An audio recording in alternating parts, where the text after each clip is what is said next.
Okay, good afternoon. Today I'm going to study about autocoins and specifically the class of autocoins called histamine. But first of all, you'll focus on the videos, the introduction of autocoins, so that you can understand the overview of autocoins, and then we focus on histamine as an autocoins. So what is autocoins? Autocoins are biological factors which act like local hormones. They act as local hormones, and they have a sort of division of actions, and they act near the site of synthesis. They don't work very fast. They act at the point of synthesis. They are produced locally in larger quantities, and they can move around in the circulation. They can move around in circulation. They can move around in circulation. They are called local hormones. In other ways, they are called local hormones, and the autocoins differs in that from hormones in that they are produced by many tissues rather than in specific endocrine organs which produces hormones. So the classifications of autocoins is classified into three classes. There is the class of what is called amine derivatives. There is the class called peptide derivatives and the class called lipid derivatives. So the amine derivatives of which we are interested in a class of autocoins is histamine, which is of amino acid. Histidine is made up of a protein in the amino acids histidine. Then you have serotonin, which is a tryptophan type of protein. Then we have the second class called peptide derivatives. We have the peptide derivatives like angiotensin and bradykinin. Then we have lipid derived type of autocoins. An example is prostaglandins, leukotrienes, and the interleukins. All of these ones are mediators of inflammation. So if you are very conversant with inflammation, you understand all this in a simple way. So let us now specifically focus on histamine. So histamine was first discovered in 1907. So it is more than a century in discovery. Then it demonstrated to be a natural constituent of mammalian tissue in 1927. Again, histamine has no clinical application, but agents that interfere with the action of histamine have importance in therapeutic applications. Those are the antihistamines. So histamine is a chemical messenger that mediates a wide range of cellular response. So histamine respond in allergic and inflammation reactions, in the gastric excretions, and the neurotransmissions in parts of the brain.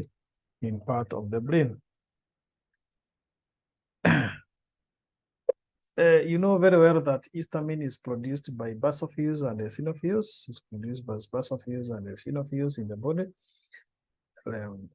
Granules, which are degraded when there is activation of antigen, which is represented on the mast cells or basophil eosinophils by immunoglobulin A. So local applications causes redness, swelling, and edema, mimicking and mirrored inflammation reactions. That is, if you apply histamines, it can mimic an inflammation reactions. In larger systemic doses can lead to vascular changes similar to those seen after shock or anaphylactic anaphylaxis.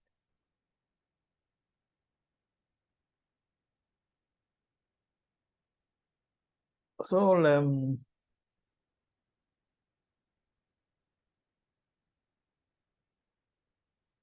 the biosynthesis of histamine is that occurs in plants as well as in animals, and is a component of some venoms and distinct secretions. It is synthesized in mammalian tissues as the carboxyl of the amino acid L-histamine and histamine. It is degradation is degraded very fast oxidation to imidazole acetic acid, so it is metabolized into acetic acid in imidazole. It also degraded rapidly by methylation to N-methionine histamine, and very little histamine is excreted unchanged. So where is histamine stored? Histamine is stored in mast cells, and histamine is positively charged. Obvious, the granules which contain this one contains also heparin, which is negatively charged into the extracellular granules. So it is stored in a complex with heparin, glutrin, and sulfate, and eosinophilic chemotactic factors, and neutrophilic protease.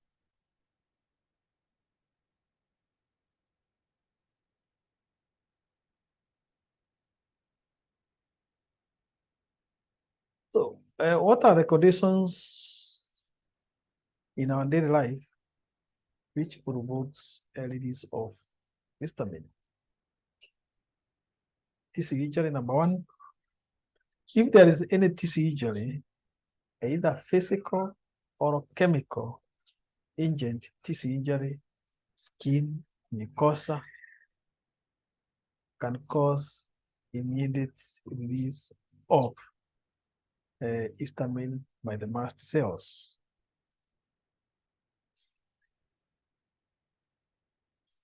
So if there is mechanical or chemical injuries, the mast cells injuries is done, and then there is a degradation, and the histamine is released.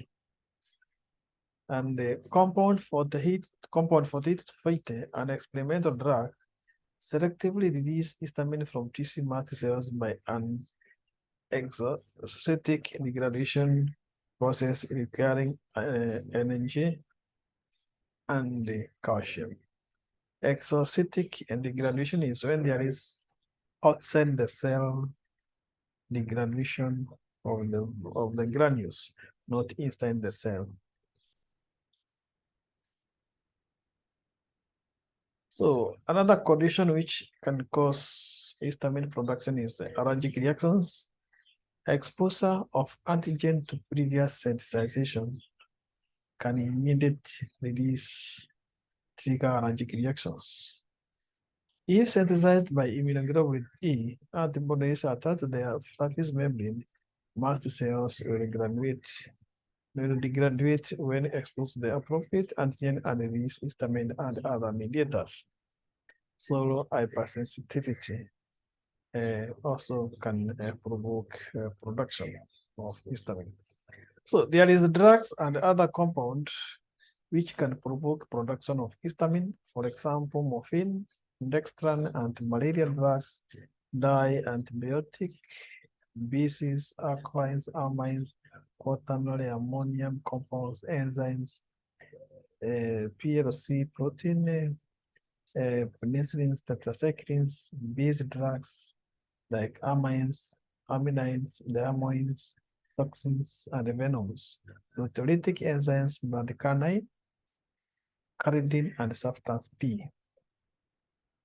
Displace histamine from its bond form within the cell, or that's what they do.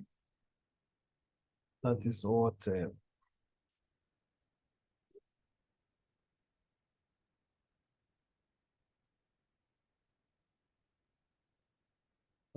we do. So this type of release does not require energy and is not associated with any mast cell injuries or degradation. So let us look now. We have seen the physiology of histamine. Let us now look at the receptors of histamine in the body. so that you will see the drugs which works to block these receptors. So there is H1 receptors. This is escholine excretion. This increased production of nasal and bronchial blockers resulting in the respiratory receptors. That is what these receptors. So these receptors are in the mucus, escholine in the bronchial system, respiratory system, and this is what causes most of the common conditions, respiratory allergies. Then we have the smooth muscles. In the smooth muscles, the H1 receptors, when they recept the histamine, they cause constriction of bronchioles, and this one leads to symptoms like asthma and reduce lung capacity. Into the intestine muscles, smooth muscles, the H1 receptors causes constriction, which results to intestinal cramps and diarrhea. In the skeletal nerve endings, they cause itchiness and pain. Then we have H2 receptors, which are in the stomach. They stimulate gastric and hydrochloric acid secretions, and this one can provoke a production of ulcers. So we have H2 and H1 receptors. Where are they? These ones are very common in the cardiovascular system and on the skin system. So in the cardiovascular system, these receptors, they lower systemic blood pressure by reducing peripheral resistance, and they cause positive chronotropism. This is mediated by H2 receptors, and a positive inotropism, which is mediated by both H1 and H2 receptors. The H1 and H2 receptors. This one is all about the contractility of the heart muscles, the effect they have on it. So the other one is the skin. In the skin, it causes dilatation and increase in permeability of the capillaries, resulting in leakage of proteins and fluid in the tissues. In the skin, this results in classical triple response, wheal formation, redness, neutral, vascular, and fire. In a simple way, they cause inflammation. And remember the basic cardinal symptoms of inflammation. So, what are the histamine antagonists? The effect of histamine release in the body can be induced in several ways. Physiological antagonists, especially epinephrine, have smooth muscles actions opposite to those of histamine by acting on different receptors. So this is important clinically because injection of epinephrine can be life-saving in systemic anaphylaxis or other conditions in which massive release of histamine and other more important mediators occur. So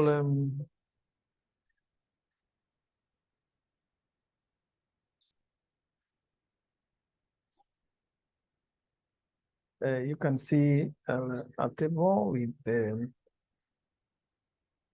adrenoreceptors agonist. Since histamine and the adrenoreceptor and the adrenal, they have to work in the opposite way. So it is very important for us to remind ourselves about the adrenoreceptors, the sympathomimetics major effect mediated by alpha and beta adrenoreceptors for epinephrine in the management of anaphylaxis. So alpha-1 adrenoreceptors antagonists, they cause vasoconstriction, increase peripheral resistance, increase blood pressure, dialysis, and increased growth of the internal sphincter in the bladder. The alpha-2 causes inhibition of norepinephrine release, inhibition of acetylcholine release, inhibits of insulin release. Beta-1 causes tachycardia, increase lipolysis, which is part of glucogenesis, also causes increased myocardial contractility, and also causes increased release of renin. That is a RAS system. Beta-2 receptors, beta-2, they work on vasodilatation, slightly decreases peripheral resistance, bronchodilatation, and increase in mucus and liver glycogenesis, and also reduction in nutrient smooth muscles. So increase in muscles and liver and glycogenesis, this one can result to an inner way related with NDKA. H2 receptor antagonist, H1 receptor antagonist, we have sedative and non-sedatives. So the first generation is sedative antihistamine. They have high lipid soluble and enters into the CNS, so they can cross the blood-brain barrier. And the first class is potent and marked sedatives. An example is promethazine, which is traded as Penacan widely. And then we have the Mediated as also as some potent marked sedatives. Then we have potent moderate sedatives, which is chlorhexidine and chlorpheniramine, Piriton, tetrahydroxyl, camoline, and less sedative types of type of H2 receptor antagonist is methylphenidramine and pheniramine. So we have the second generation antihistamine, which are non-sedatives like cetirizine, tefenafine, astamizone, loratadine, ketonafen, and secrizine, and loratadine.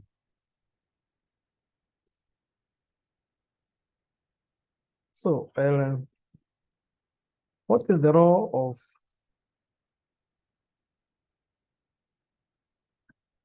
antihistamine in allergy? We should first of all understand the role of histamine in allergy. So allergies are caused by hypersensitivity reaction of the antibodies class of immunoglobulin, which is located on mast cells in the tissues and basophils in the blood. So when an allergen is encountered, it binds to the immunoglobulin E, which excessively activates the mast cells or the basophils, leading them to release massive amount of histamine. So if the histamine are released, it leads to an inflammatory response, ranging from just running nose to anaphylactic shock, all that depending with the amount of histamine produced. So if both parents have allergies, you have 70 chances of having them. And if one parent has allergy, you have 40 chance of getting allergy. And this is as per the American Academy of Asthma, Allergy and Immunology, sprint, which was done in 2003. So what are the indications of histamine blockers? Histamine blockers are used in the management of dermatitis of all types. They are also used in the treatment of allergic reactions like urticaria, rhinitis, and conjunctivitis. They are used in treatment of anaphylactic shock, treatment of anti-motion sickness, antiemetic sickness, where you use cyclizine and meclizine and doxycycline. Also, they are used in the treatment of Parkinsonism disease, like diphenhydramine. And also, it is used in pre-anesthetic medication. It's also used in sedative agents, for example, promethazine. It is also used as a cough depressant and also otitis media management. But in otitis media management, it is not used as an antibiotic, but it is used for the purpose of taking care of the tinnitus. So it is also commonly used in common cold. So depending with the amount of histamine produced in the body, it has different effect. For example, if it's 0 to 1, there is increased gastric acid secretion and an increased heart rate. If it is 3 to 5, it causes tachycardia, headache, flush, and urticaria. If it is 6 to 8, it causes decreased arterial pressure. And if it is 7 to 12, that is death is the drive is at death, and that is because of bronchial spasm. So adverse effect of histamine. If there is excessive production of histamine in the body, it can cause itchiness, urticaria, flushing, hypotension, tachycardia, bronchospasm, angioedema, weakness, and increase in acid excretion in the stomach. So, what are the side effects of antihistamine? The antihistamine, the first generation can cause drowsiness, can cause restlessness, can cause nervousness, can cause stomach upset, and also can cause dry mouth, can cause irritability, difficulty in breathing, and